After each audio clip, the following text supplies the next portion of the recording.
Hi guys, FrostFangs here, back again, of course, with another Paladins video. I'm going to be doing a part 2 today to the last video, the most important builds, 3 characters again this time around, but focused instead on the broken and utility side of things. The first video were the ones focused around movement. This is completely different, although one of the characters in here would also fit in that category. We're going to start off with Saati, who I've covered before for the same sort of reasons, because it's actually the 2 main ways that I play her, and it's completely enabled by the build, but less so by the talent. Although the talents are nice, they do add to it, they don't enable anything, they just make it slightly stronger, whereas the build gives you crazy ult gen on the coin. I've shown this before, I'm going to probably do it again here because it is just ridiculous. And then the F-Knock setup, which is also one that I've been playing a little bit recently. So yeah, starting out with Saati walking in the hill Snowfall. I feel like this is best shown off in an onslaught. Shouts to a bunch of people in this one, obviously B's here as well. We've got Tiberius, Mokoa, Damba, and a Strix. Then on their side, another one. I recognize a bunch of people here. They've also got an Eevee, a Ceres, an Azan, and a Koga. Going to go for just the coin setup here to try and show it off, although I don't know if this would be the best scenario for it. The F1 might actually be better here. Definitely kind of torn on who to cover for the second character, because I kind of want to do Moji, but she is going to be quite a bit better after they remove the mid-air and accuracy stuff. But at the same time, Azan also really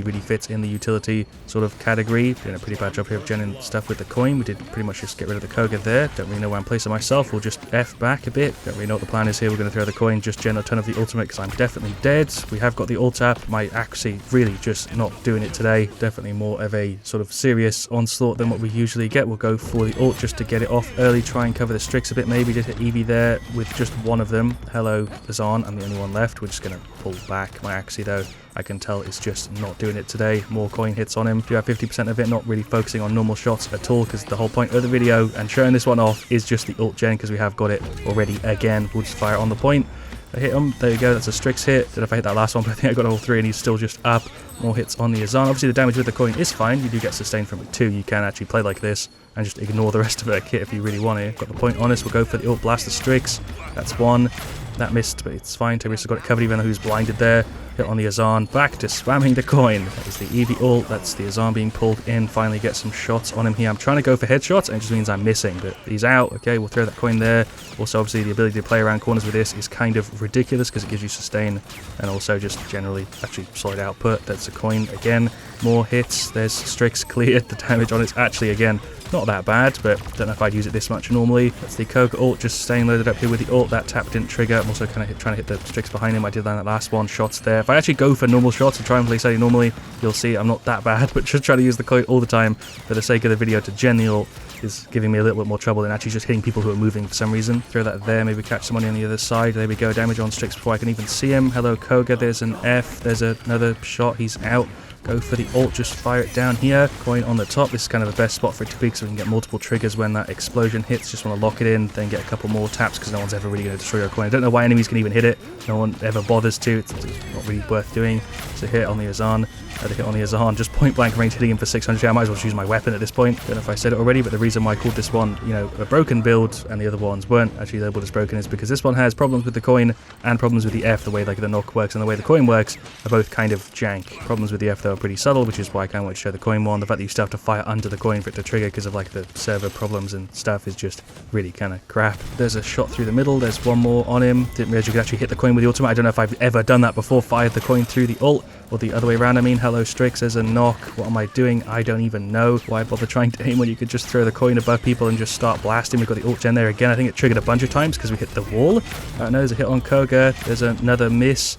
There's one down there. Don't know if I've said it already, but I feel like in most scenarios, if you're going to run this setup, you're actually going to have a pretty good time. Throw the coin, finish him around the corner. Don't have any ticks. Strix with the blind. We're going to throw the coin. Did I hit that? I just tried firing as soon as whatever just happened. Am I not dead? I don't know. We'll go for the ult. Fire that through the bottom, kind of clip the Azan a bit. Drop down. That's the Azan ulting as well as the Damba ult. Okay, shots on him here. I feel like I'm hitting for very little, but he is eventually gone. Coin there. That's stuck in the ceiling. If that doesn't show you what's broken about the setup, I don't know what really would. Is that even hitting anybody? I don't know if I can even hit anybody with that if they're like right under it. What is going on? Damba with the heal, Eevee with the ult, Strix just back there, just kind of waiting for him to peek round so I can sort of counter tap him. I'm definitely dead though any second. Did we get the knock there on the Eevee? I think we did. There's a coin. That nearly worked, but again, these are very messy plays. People actually are playing the game properly this time around, not just, you know, the standard sort of Paladins match. I feel like everyone in this one one is actually doing their role. Literally, I'm hitting this Azan for like 50. It's kind of rough. There's some big hits though. We have got the ult again. We'll pop it, just blast through there, clip the Coke on his feet. He's just here. Finish him off. Hello, Strix. There's shots. I tried to F back whilst hitting the coin. It kind of worked. Oh my god, that didn't finish him. Really should be focusing the Azan. I am a damage after all, but he just feels so tanky compared to normal. We'll go for the ult. Blast him through the wall. There we go. Throw another one there. Stamber with the ult. Don't know where anybody even is, but throw it randomly. Strix is on top.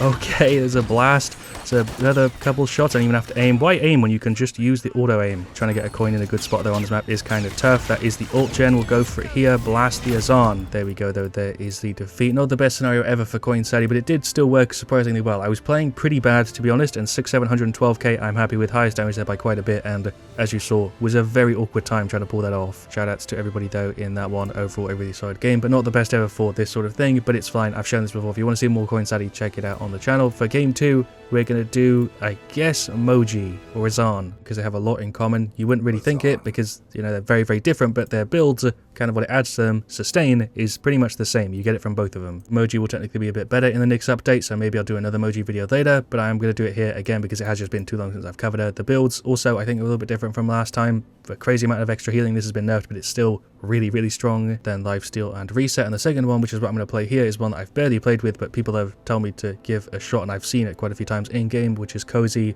instead of the Lifesteal, which I think is actually a good idea because this is a little bit inconsistent, and this way you just get an easy heal with the Q. Of course, the reason I'm including it is because Moji is definitely a character here with that sort of important focus on utility. Again, I talk about it a lot more on why I'm sort of making this a series in the first video, because obviously they're all important. The first one was sort of combos and movement. This one is utility and also sort of self-heal mixed in because they kind of go hand in hand. Hopefully that makes sense. I feel like I didn't do a great job explaining it overall, to be honest, but yeah, any suggestions for any sort of things like this, videos where these sort of things would work, let me know. We've got Vora, we've got Tiberius and I on the Strix. Then for their side, Victor, Saati, Damber, Caspian, and for a bit of a tough map, I would say for Moji. I don't know if I'm going to go for Boom Boom here because I'm going to be focused on healing. Don't really like Snag Attack that much. It's also kind of inconsistent. The other thing with this video, aside from utility and self-heal, is also just that they're broken because a lot of stuff with Moji and Saati is like really, really jank when it shouldn't be. Skye, who's going to be the third character by the way, is definitely not as fitting into the broken category, but yeah, you get what I mean. Gonna go for 2 and just try and show off sort of consistent healing you can get with Moji here with the variation of the setup I haven't shown before. We've got Unyielding Lifelink, and then Predatory Nocturnal, then Improvised Switch, Chosen Measure Cadence, Unyielding, and Shrapnel. Let's just run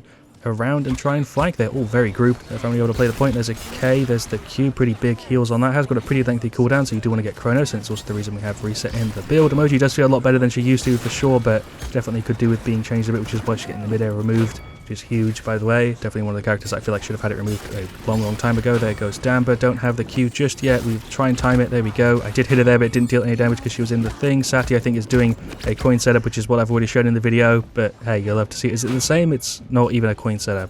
Oh, I don't know why I was playing so aggressive, but the heal tick you get on the F plus the Q when you're going for this setup is just kind of crazy. I thought before it was on right side there. That was bad. Am I dead? I've got like 1 second on it. There we go. 68 a tick. We heal for like nearly half a health bar, it feels like. I'm dead though. Just running into him, trying to get rid of the Damber. I'll take the trade there, to be honest. Tiberius, maybe finish her off. Definitely more of a chill game compared to the first one. Don't see anywhere near as much of a mess just happening everywhere. It seems like they're very grouped, but also very far away from wherever the point is most of the time. Trying to show off the sustain here. Went for Haven and Veteran. Tried to do the momentum carry with the jump. I wish that was just like a thing built into a kit. There's the Q. Full heal. Actually like a K, genuinely. We obviously can get healed by other people too, but this way of playing it makes it a bit easier to 1v1, because with the other one, whenever you're getting that lifesteal hit, you're pretty much always going to be cauterized, and most of the time that's going to mean you get less of a heal than just the consistent thing here with the Q. So it's different. It depends if it's better. It really just, you know, situational, but that's why I have both. There's a 4v5 here, by the way. We don't have a Tiberius. There goes Damber. There's a hit and the Q. He's out. Nice. Buys a bunch of time. IO with the heal. Don't know if auto buy is still a thing that's like this bad, because I don't think they ever actually improved it, but Strix has a Wrecker and a Bulldozer against a team with like 1 deployable,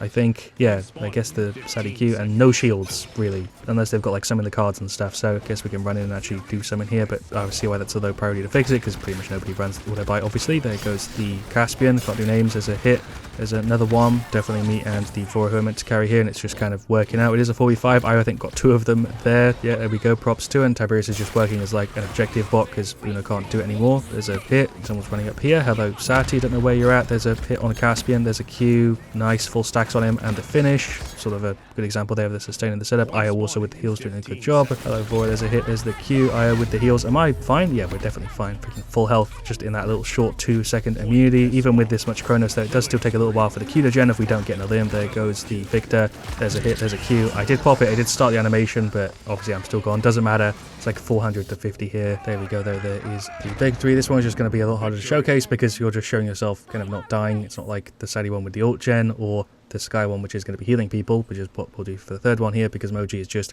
Q, I heal, other people heal me, I'm not dead and I can keep fighting. Yeah, don't really know what to say about that one. Stats are in front of you. Even if you don't play her as a support and you play her as a healer, you still use a self-heal card. It is that goddamn strong. The difference this card makes in a build is massive on how successful it will be, although obviously the reason it fits in this video and not the last one is because it doesn't really enable you to play her any differently. You're still playing Skye the same way, you just have self-heal in your Q now, but it does still give you that utility and gives you, the ability to heal your teammates if you combo with Smoke and Dagger, which is massive. I feel like this one barely needs explaining. It's been around for ages. It's definitely the most well known, and I've covered it obviously a bunch of times already before, but this time around I'm going to focus on the healing side of things because we don't actually have a support goods scenario for it, but you can definitely use it with Debilitate, which is how you see it most of the time. Basically just selfish Skye, which makes sense most of the time if you're up against like a bunch of tanks, because Debilitate will pay off more there. If you're against flankers and small health characters, it works as well, but adding the extra healing in a scenario like this with the Genos can actually be more useful. Just depends. Shouts to a bunch of people in this one. We've got a Genos, Andro, Maeve, and Cassie. We're up against a Vora 7, Ying, Ruckus, and Andro. Here are the talents for the third one. I don't know if I mentioned it before, but I do really like this Skye weapon. We don't get invis from the Q, which is something I always forget that they sort of removed. I don't know why. I feel like the invis was fine on the Smoke and Dagger setup, but I guess it makes it more of a trade-off. We're going to push in here on this Ying.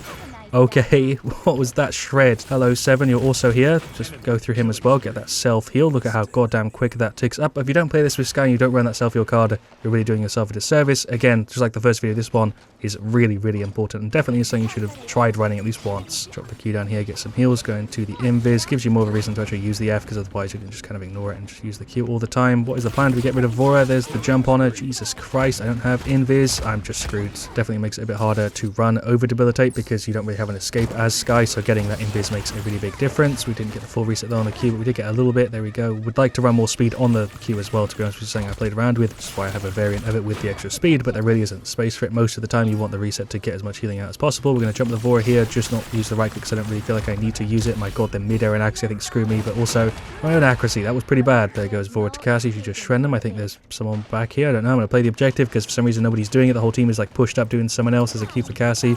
Push it on the Ying here. Miss the right click sort of. Definitely looking forward to being able to play this like a proper movement sort of shooter and not just be stuck to the ground when you actually want to land your shots, because mid-air and accuracy really does screw you over. That's the Ruckus ultimate. There's a Q. I tried to get around the corner there. We did hit him with a poison bolts to help out, but he did shred pretty much everybody there. They're doing quite well. It's going back and forth quite a bit, but not really able to show this setup off because everyone's just doing their own thing and not really playing the point. That is the fear from 7. I feel like this works much better as like a supplemental heal if you're like trying to heal your healer on the point, or your tank on the point. I mean, Jesus Christ, words. I'm a little bit pushed here. There goes the Ruckus. Nice. We'll throw the right click on him. There's a weird invisible wall on that I've never really noticed. There's a Q. Definitely I'm getting a bit of healing on him, but nowhere near as much as if we had a point tank that I could just throw it on who's not really moving that much. Definitely does keep people up though. It's a nice little secondary heal, but you can't really replace a healer as much as you could, I think, when this was maybe at its best before it got like changed quite a bit. There's an F just kind of moving weird. Still dead though. I feel like I was getting spammed down by 2 of them. We'll go for Haven. But yeah, not a great scenario for it with poison bolts to the Ruckus. You want to try and land those whenever you're guaranteed to hit, because it does give you all the reset on the thing. Oh my god, I'm in a bad spot. That's the Maeve with the ult kind of save. There's poison bolts as a Q. Poison bolts over there, but I think I missed it. Gonna go ahead and throw the ult there just to stop him from running in. It gets a little bit of time, maybe some damage too, but